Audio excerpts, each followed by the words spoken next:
Allah suru fulbe duniyaru. Allah jamiyo bamtu daraja fulbe. Allah rega fulbe bidon nodda fulbe. En hawta hore men innara kullu hawni fudum bandirawo kullu. Wodi komi fami woni ha enen fulbe. Hami yecca on nego wodi mo famai dum. To alari kim miniɗo ni ɗum pullo. To alari a milijo ni ɗum pullo. To alari barkantejo ni ɗum pullo. Allah ɓamtu daraja fulbe duniyaru.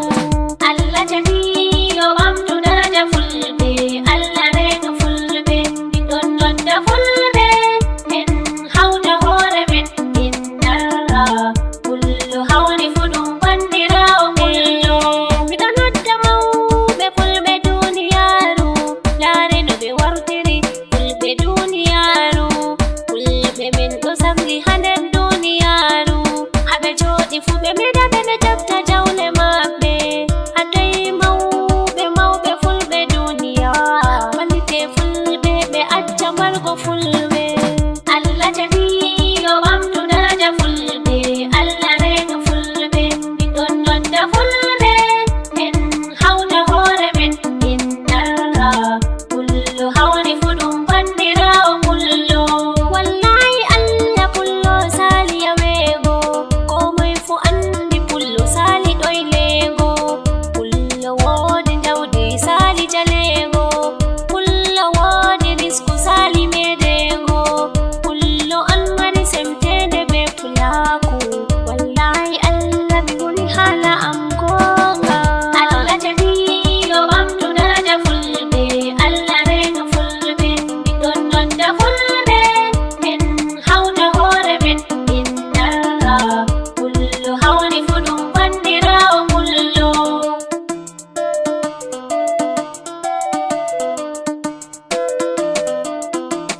Allah foɗu balɗe laamiɗo fombina. Baba tabital pulaku duniyaru.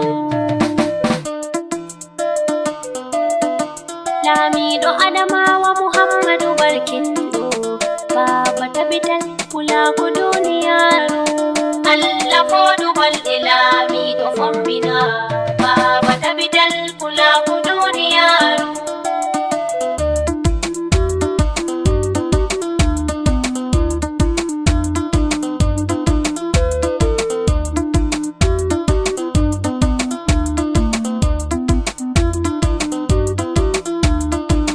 Allah jamiyo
take kullo ko joɗi da yaware kullo watta sahare kullo watta bilkare alhamdulillahi min yetti Allah min ruqayya miɗo nodda fulɓe